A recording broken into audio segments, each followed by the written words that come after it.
Je lui offris les armes des bienneaux qui m'avaient déserté ce jour-là, car j'avais eu grand soin de les leur reprendre, et de plus 7 barils de poudre. Mais je me refusai formellement à lui donner un seul des fusils appartenant aux hommes qui m'étaient restés fidèles, ou à ceux qui étaient attachés à mon service personnel.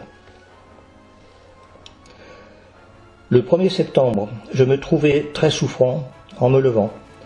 Cependant, je fis mes observations, comme c'était mon habitude chaque matin. Puis je rentrai pour essayer de dormir encore un peu. Tout à coup, Verissimo se présenta très ému dans ma hutte et me dit que Lobossi, après avoir appelé mes hommes devant lui, leur avait affirmé que je n'étais venu dans ce pays que pour me joindre au Muzungo de la Kafukue et m'allier à Manuanino pour le combattre. Ma volonté obstinée d'aller au Chukulumbe lui avait prouvé que telles étaient mes intentions. Cette nuit même, on l'avait informé des projets que j'avais formés. En conséquence, il allait m'ordonner de sortir de son territoire par la route du Billet, la seule qu'il me laisserait ouverte. Il avait chargé Verissimo de me faire connaître sa volonté. Ce message ne me surprenait pas beaucoup, depuis la veille je m'y attendais. Un autre message, reçu l'après-midi, m'informait que les forces réunies pour combattre Manuanino ne se mettraient en marche qu'après que je serais sorti du Louis en route pour Benguela. Je dis au messager que j'engageais le roi Lobossi à dormir avant de se décider, la nuit étant une bonne conseillère.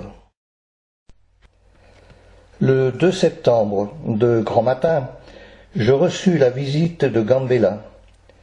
Il venait de la part du roi m'intimer l'ordre de sortir immédiatement de son territoire et de ne prendre aucune autre route que celle du Billet. Contre tous usages, en Afrique, Gambela s'était présenté armé devant moi. Je l'imitais en badinant avec un superbe revolver d'Adam Scholz que je gardais toujours à la main en ayant l'air de méditer ma réponse. « Ami Gambela, répliquai-je enfin, allez informer Lobossi, et tenez-vous-le pour dit, que je ne veux pas faire un pas d'ici dans la direction de Benguela. Si nombreuse que puisse être son armée, je saurai, en cas d'attaque, me défendre contre elle. Le Mouene Pluto, le roi du Portugal, ne manquera pas de tirer raison de ma mort si je succombe dans cette lutte. Lobossi n'est pas dans les meilleurs termes avec les Matébélis. Il est menacé par la guerre civile que soulève Manuanino. Il sera perdu s'il se met encore sur les bras le Mouene Pluto. C'est bien entendu, et quoi que vous en puissiez penser, je ne bougerai d'ici que par la route que je me suis tracée. Gambela sortit de ma hutte plein de fureur. Le soir, très tard, Machuana se glissa secrètement chez moi. Il m'apprit que Gambela avait conseillé au roi de se débarrasser de moi, mais que Lobossi avait refusé de prendre une pareille mesure. L'avis avait été formulé dans un conseil auquel Machuana avait assisté. Une longue conversation que j'eus ensuite avec cet ancien compagnon de Livingstone me fit connaître qu'il existait entre lui et Gambela une querelle remontant assez loin. Le vieux guerrier, attaché jadis à la personne de Chivitano, puis à celle du roi Chipopa, avait désiré vivement voir élevé au trône du Louis le fils de ce dernier, son pupille, son protégé, le jeune Mulutu Mueno, mon enseigne de cavalerie légère. La découverte de cette haine et de cette affection dans le cœur du vieillard contribua à me rassurer sur mon propre sort. Je lui exprimai la reconnaissance que ses confidences m'inspiraient, et comme il partait, j'obtins de lui la promesse de m'avertir à temps si Lobosy en venait à décider de ma mort. Après ces communications, je me couchai et me mis à retourner dans mon imagination certains projets auxquels j'avais pensé depuis quelque temps.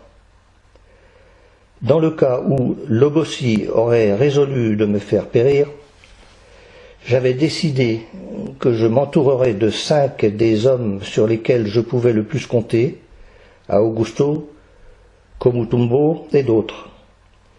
Je me rendrai avec eux à l'audience royale où personne n'est armé, et à un signal, ils sauteraient sur Lobosy, Gambetta, Mataja et les 2 autres conseillers privés. Pendant ce temps, Machuana, général en chef qui pouvait lever 10 000 hommes, et moi, nous crierions à tue-tête « Vive Munutueo, le roi du Louis ! Vive le fils de Chipopa !» La révolution avait toute chance de réussite dans un pays qui les aimait fort, et j'y aurais ainsi fait la première qui n'aurait pas coûté une goutte de sang. Je tombais endormi en rêvant à ce beau projet, et je me réveillai le lendemain matin lorsque Catraio entra pour m'apprendre que Lobosy arrivait avec l'intention de me parler. L'objet de sa visite était de m'annoncer qu'il avait modifié ses desseins. Toutes les routes m'étaient ouvertes et il me fournirait des guides jusqu'à Kiseke. Mais par suite des événements récents, je n'aurais pas d'escorte et il rejetait toute responsabilité concernant les désastres dont je pourrais être la victime. Je le remerciai du parti auquel il s'était décidé. Quant à la précaution dont il se couvrait, je répondis que mon habitude était de me protéger moi-même et de ne rejeter sur personne la responsabilité de ce qui pouvait m'arriver.